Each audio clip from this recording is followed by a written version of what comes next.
Well, hello, good evening, and welcome to Shelf Analysis episode. Where are we? We're at 16 at this point. How are you doing? It's episode 16 today. I've reliably been informed it's Wednesday. So how are you? How are you getting on? You can drop comments below. Liz is monitoring and she'll try and get a few of them into me at some point between now and the end of the program if we can. We have one for you tonight. We have one for you tomorrow night. And then remember, episodes on Monday, Wednesday, and Thursday. Episodes live at 7 o'clock every night. Now, where do I start tonight? I'm going to start with, there's a couple of things I want to just flag up with you and let you know about before we get to our guest on the program. The reason I'm putting up Maggie O'Farrell's Hamlet is twofold. One of which is that I have just finished reading it. It took ages. It took way too long for me. That is no reflection on Maggie O'Farrell's wonderful, beautiful book, but on the situation I've found myself in fairly recently where I haven't really been reading properly. I've been going through kind of reader's block. So finished it. It is a thing of absolute beauty. I highly recommend it to you. The reason I'm flagging it up here is that this coming Sunday night on RTE Radio 1 as part of the book show, you will be able to check out an interview that I've done this week with Maggie. We're also going to be talking to Sebastian Barry, or rather a book club somewhere in Ireland is going to be talking to Sebastian Barry. I have asked you to submit yourselves for this, and we'll also have Stephanie Preisner with the book news as well. It's this coming Sunday night, and it's at 7, as usual, on RTE Radio 1. Now, if you're a member of a book club and you think, I wouldn't mind getting to ask questions of Anne Enright or Sebastian Barry, as has happened in the first 2 weeks. Any book club across the country can do it. You don't need to be meeting up at the moment. That's not a thing. All I need you to do is to get in contact with us. bookshow@rte.ie is what you need to do. Email bookshow@rte.ie. Owen, the wonderful producer, will get back in contact with you. Tell him a little bit about who you are, where the book club is, what your members are made up of, what you guys are like. And give us a shout and let us know. So that's bookshow@rte.ie. I can take that out. We're done. We're gone. That's one. Okay.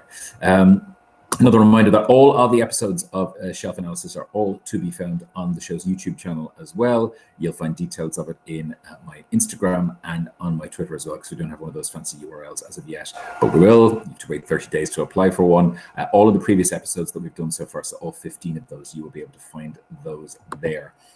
And they are on the YouTube channel. But again, you'll find details of that as you go along and go and find it out there. Also worth mentioning, other thing, where are we there? There we go. Worth mentioning is that the version of Normal People that is coming to TV will be on TV this coming week. I know there are a lot of people who are quite excited about it. Sally Rooney's book being done in 12 parts, being run by Lenny Abramson, the wonderful Lenny Abramson. And you can see Paul Mescal there, who's playing Connell, and Daisy Edgar-Jones, who's playing Marianne.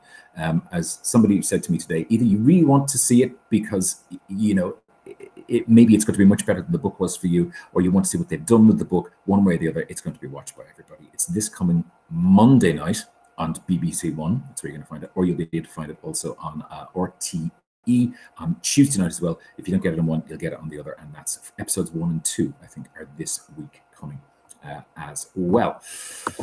Okay, what else am I going to do? I'm going to do this as per usual. I'm going to move along and give you no, I'm going to move my O'Farrell. Wrong button, wrong in, wrong out. There we go. Let's do this. It is the Read Irish Women Challenge 2020.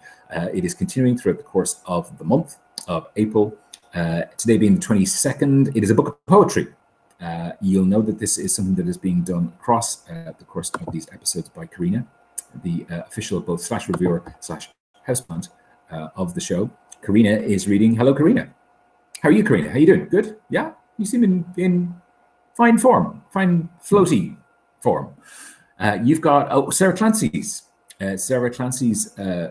collection, which we've mentioned on the show here before. Absolutely enormously well worth the time. Sarah's stuff is both, you know, beautiful and social and funny, and everything you can want from a wonderful new collection of Irish poetry. That is not obviously her new one, but you will be able to find, if you just look up Sarah Clancy in terms of poetry collections anyway, you'll find out all of the details about her too. Something you're enjoying, Karina, is that I'm not sure how plants gestures to whether or not they're enjoying these kind of things. You're getting another whoosh. That's all we're getting. Okay. What I am doing now is I'm looking in and realizing that we have lost our guest. This is the first time this has happened ever on the show. We have a technical hoo-ha, and we've lost our guest. He was sitting where he was, and he has now disappeared off into the distance. I may have to improvise for a little while. I'm particularly okay at this kind of thing, and I technically do it for a living. We have had a couple of technical problems earlier in the day getting in contact with our guest for this evening. And let's be honest, we've done 16 episodes of this particular show, and it was bound to happen eventually at some point that we were going to have a few technical hoo-has in getting somebody up and on. Although I am thinking that in the tradition of the finest moments of show business, the moment I say that, he appears, and then I do this, this, and this, and I go, "Hello, Douglas Kennedy, how are you?" And he's disappeared again because we've lads, it's been a really long day. It's been a long few weeks, I'm going to be honest with you. Today's been a particularly long day.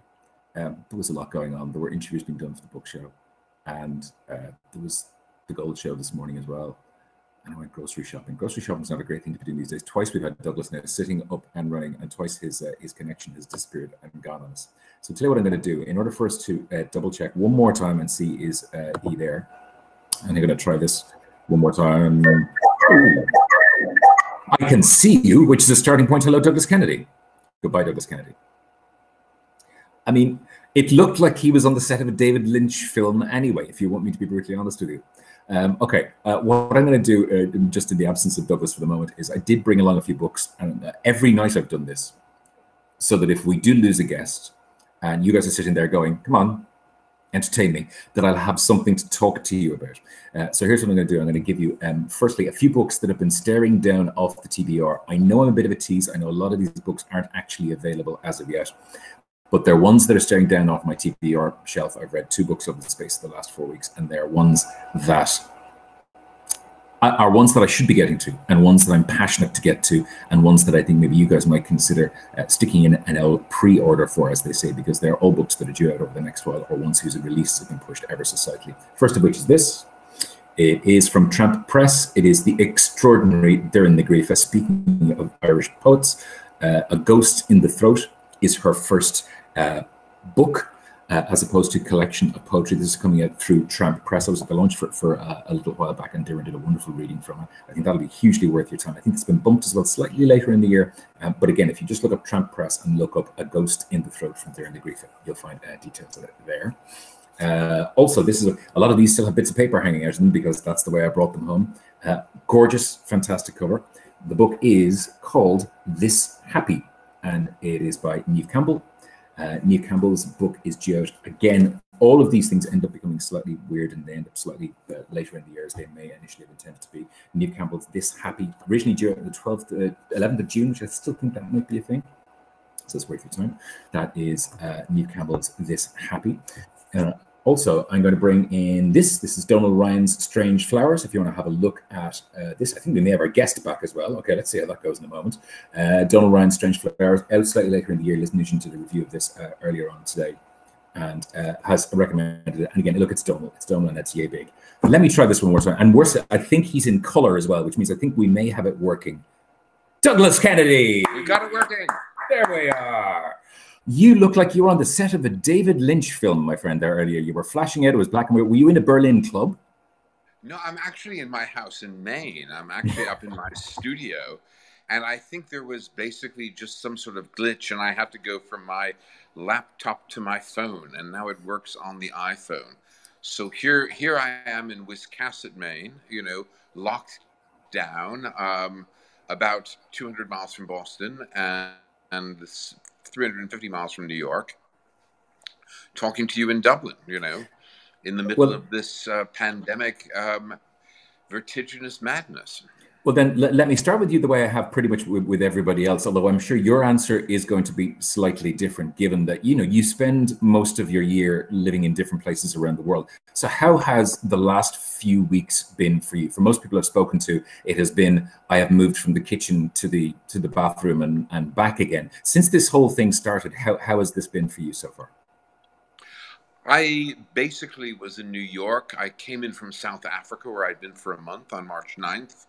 My daughter is now living in New York. She just finished the acting program at Cal Arts, and she's there with her boyfriend. And we went out to see the Lehman trilogy, that wonderful, Sam Mendes directed play, the first night in New York. And there was whispering around the theater, are the wheels going to come off?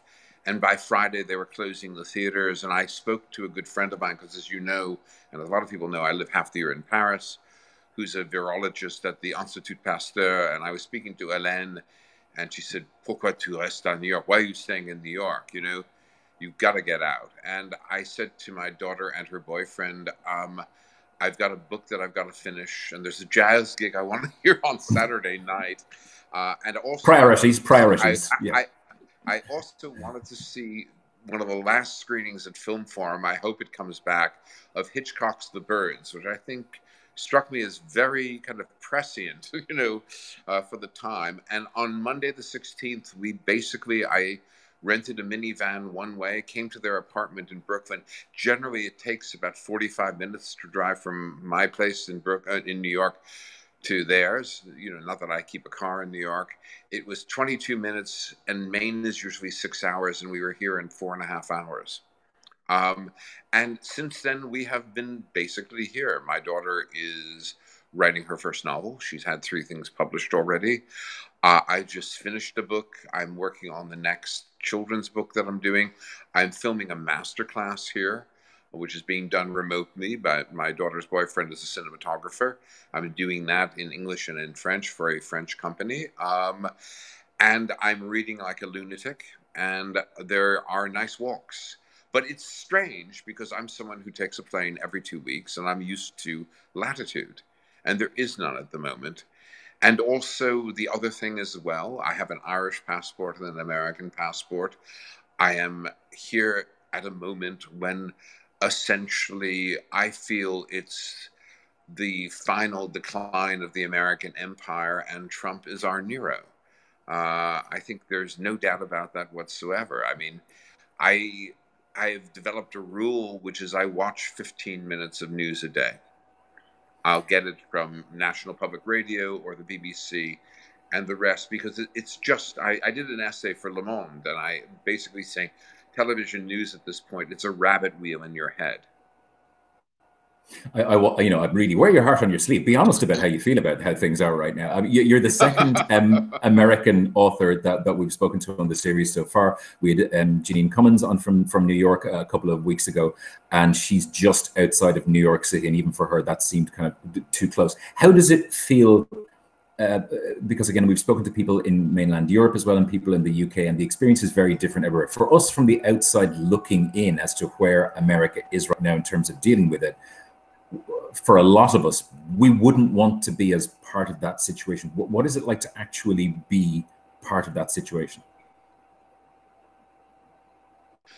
I mean, put it this way. I know a lot of people, especially my friends in the arts, who are in free fall. Jazz musicians in New York, artists, actors. There's no work. There's no social safety net. I try to explain this to my friends in France. There is none. People were applying for this $1,200, little Philip. The money's run out. We're also in a situation where we're watching, and I mean, this is my great feeling. This was all over my novel, The Great Wide Open. We're watching essentially an American economy which for the last 40 years has refuted anything to do with the state. Anything to do with the fact that actually we need to invest in ourselves.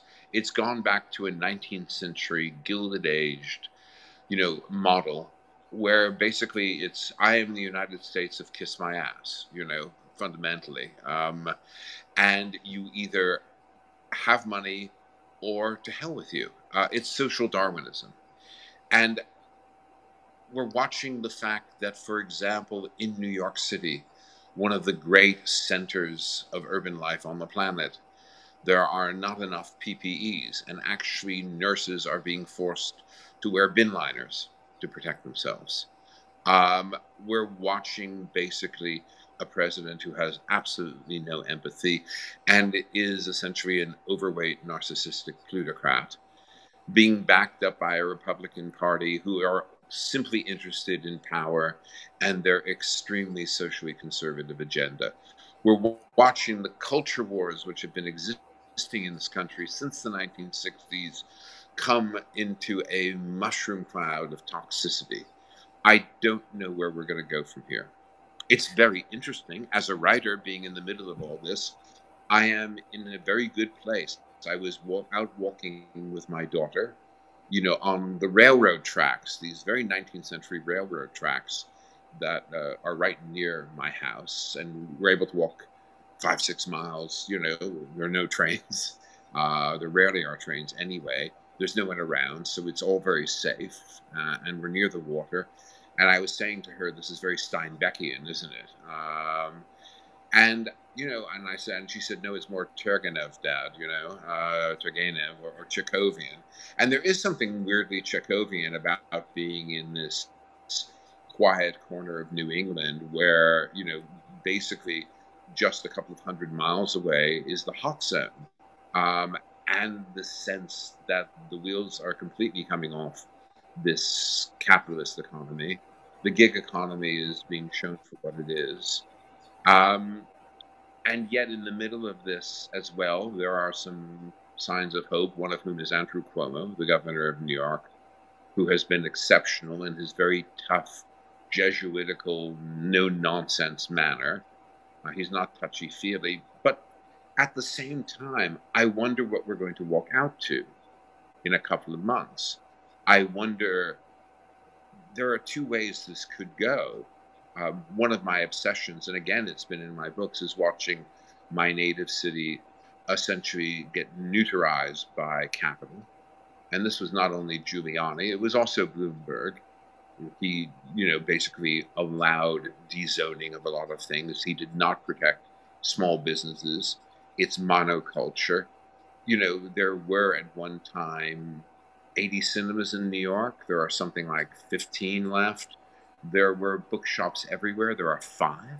Okay, this is not life. And what is going to happen when all this kind of calms down?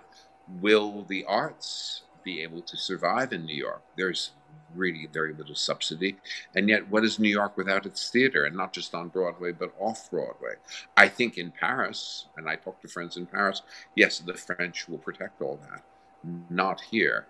But also just the sense as well that basically I think the American experiment has essentially hit a wall.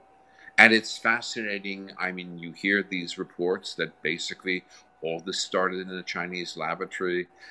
China is essentially the next superpower in waiting.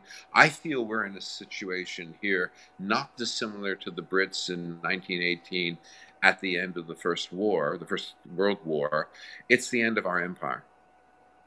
I'm conscious we could have this conversation all night, and it would probably be a really entertaining one. I'm also conscious that we're going to talk about books too as well. And I'm going to start by talking about your most recent one, about Isabelle in the Afternoon, maybe in a not quite 25 words or less, but slightly more. Maybe just tell us a little bit about the book and about what it's about. Isabelle in the Afternoon has nothing to do with anything I've just been talking about. In fact, in a very angry, ranting way.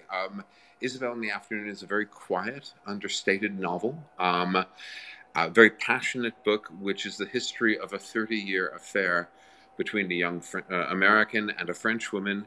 It starts in late 70s Paris. He is a chap from the Midwest, very inexperienced in life, who's in Paris for a few months before becoming a lawyer.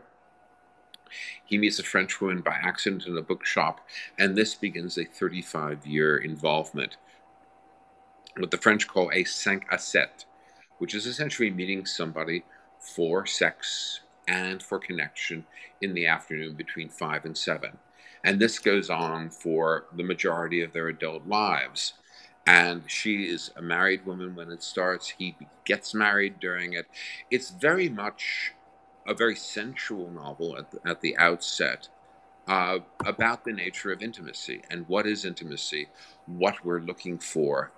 And perhaps posits the idea that intimacy is a very different construct when it doesn't become a quotidian event, as it does in a marriage or a live-in relationship.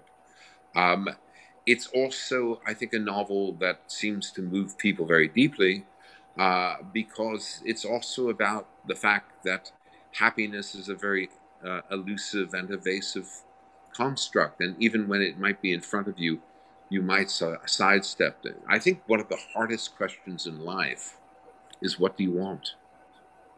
And most of us don't know. And one of the things I thought about when I knew we were going to talk about the book, and even briefly tonight, was how does one conduct a 5 à 7 in the middle of a lockdown and a pandemic? There must be people all over the world who are in those situations who right now aren't in those situations. I have friends in Paris, and I mean, Paris is the spiritual home of the 5 à 7. I've lived there 20 years. I can attest to this. And I mean, I do have friends in Paris, and they're saying, mais c'est impossible, on ne peut pas quitter en fait la maison, on peut se balader 1 kilomètre, et les flics sont partout. I mean, they're saying, I can't leave the house. You're only allowed to walk 1 kilometer from your house. The cops are everywhere. How do I conduct this? You can't, it becomes virtual. That's very interesting. I'm sure there will be an entire new subgenre of this.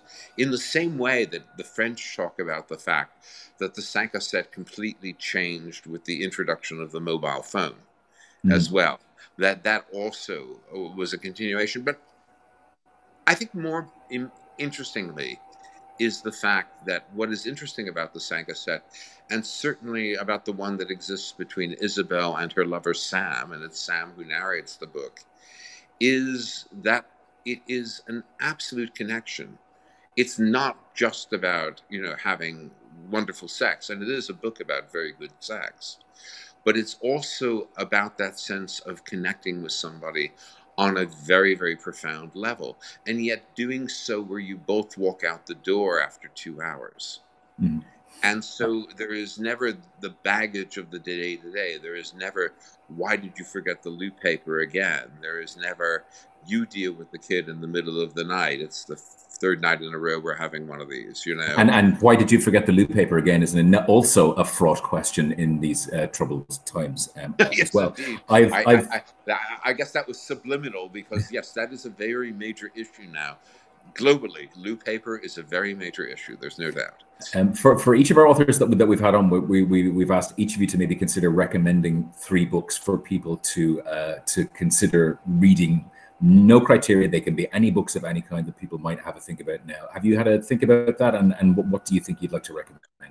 I would like people to go back and reread Graham Greene's The End of the Affair, which I think is an extraordinary book about also an extramarital affair, but about the nature of possession. And it also has a very deep Catholic underpinning to it. Its morality is fascinating. I would like people to go off as well and frankly read Revolutionary Road by Richard Yates, which is one of the darkest novels ever written about a marriage. It's also a novel that completely exposes all-American self-entrapment. It certainly influenced me enormously when I was reading it. As a man in my 30s, I thought I was reading very much directly about my parents' own marriage. And the other thing which I'm reading right now, and is a new book, which I think is just a bravura piece of cultural reporting, is something called The Big Goodbye by Sam Wasson, which is a history of the making of Chinatown. Which is one of the great post-war American films. I think you broke up there again. Just maybe give us that one more time, just from the beginning of the title of the 3rd book. Your Wi-Fi went. Yes, it's called The Big Goodbye by Sam Wasson, and it's the history of the making of Roman Polanski's Chinatown. And it captures Hollywood at a certain moment, and it's really about the principles involved. Several Polanski, the screenwriter Robert Towne, the producer Robert Evans, and also Jack Nicholson. And these 4 men, at a certain moment, just at the end of the 60s, when Hollywood was actually allowing auteurs to run riot, before the massive corporatization, before Star Wars, when also there was this absolutely free spirit in American cultural life, which I remember as an adolescent, and then which all vanished. It's really brilliantly written. Wasson is a tremendous stylist. It's a fascinating portrait of that period, and also of lives that largely came asunder afterwards as well. Certainly in the case of Polanski, without question, and Evans. And I'm a sucker for good cultural reportage, and this is one of the best things I've come across for a long time. It's a great moment to be reading a lot. Okay, I've got some questions for you just before we finish from people in comments below. I'd quite like Nuala. Nuala says, I'm interested to hear how you approach writing children's books as opposed to writing your books for adult audiences, because you do write children's books as well. Yes, in fact, the Aurore series, which has been very successful in France. The fact, Nuala, is it's fundamentally the same toolkit. You know, I don't really change anything. All it is a question of finding the voice. And in the case of Aurore, it's an 11-year-old nonverbal autistic girl. Once I found her voice and her way of looking at the world, it all flowed very easily. But you always have to remember it's her voice, her perspective. And I chose an 11-year-old because basically at that age, you're at that kind of frontier between childhood and just before adolescence. So you're innocent, but you're not completely innocent at the same time. You do have an awareness of things. And Aurore is someone who sees other people's problems all the time and wants to solve them. And actually, she has a magical power. She can read behind people's eyes. Is that true? Is it due to her autism? Because of that, is there a heightened empathy? I don't know, but she uses that to great effect. But I think, you know, all writing is about finding the voice. And children's books, you've got to find the voice of your young narrator. And once you have it, it flows. The rest of it, same technique. I know from the conversations that we've had before at public events, you operate on a relatively speaking strict schedule these days. In terms of Isabelle came out earlier this year, you have things written, you then have the next one ready to go along. So if for those people who maybe have read Isabelle at the beginning of this year, what's the next of your adult books that we see? I just delivered a novel literally 5 weeks ago exactly, which is called Afraid of the Light. And I can't say too much about it, except that it is a social thriller. It's very different. It's set in Los Angeles, and the narrator is a man who used to be in fiber optics and has lost his job and is now an Uber driver. And all I will say is the subject of abortion comes into it, and I won't explain why. But it's very much a book of now and about the culture wars and about this extremely divisive issue. I've got a note just on the side, because obviously my Liz, who you have met, runs all the pedals here. She's literally pressing the pedals that makes me work. She said Colin Firth reads the audiobook at the end of the affair if people are interested, and it's superb, which is well worth noting. Other than that, all I can say is it makes me believe in that old showbiz maxim that, you know, things will always work out on the night, that this has managed to happen now, and that literally it happened at the last possible moment.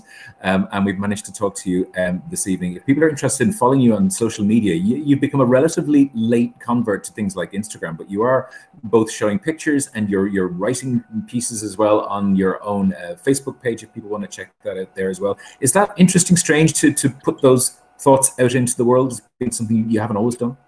No, I've actually been doing it now for a good number of years, and we have about 35,000 people reading the page every day. And I really try to use it as a place to write essays, you know, my own thoughts. I mean, not every day, but probably 4 to 5 times a week. And a real community has developed around the page, and I think it's essential. I mean, traditional journalism as we know it is dying quickly, and God knows where it will be once the toxic fog lifts of COVID-19.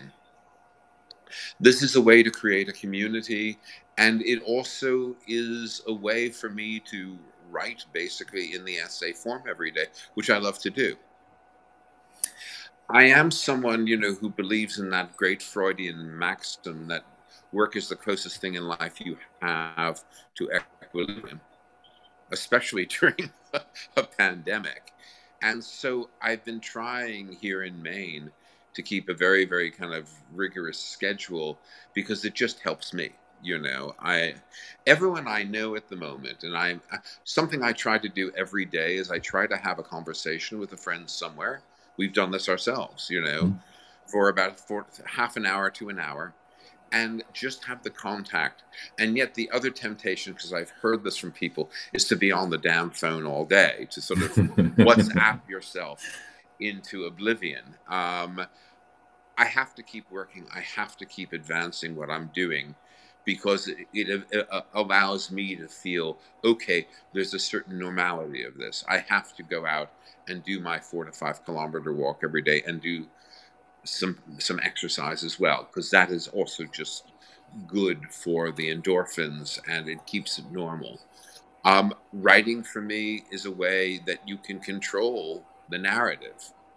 None of us can control the narrative right now, Rick. None of us. We're all at the liberty of this virus, and also we're all in the hands of governments, some of whom are good and some of whom are really bad. The current federal government in the United States is really bad. The state government in Maine, we have an extremely smart, progressive, Democratic woman governor, Janet Mills. She's been excellent. We have a degree of latitude here, and also she's kept all the weed dispensaries open. Isn't that smart? You can actually buy legal weed here in Maine in the middle of all this.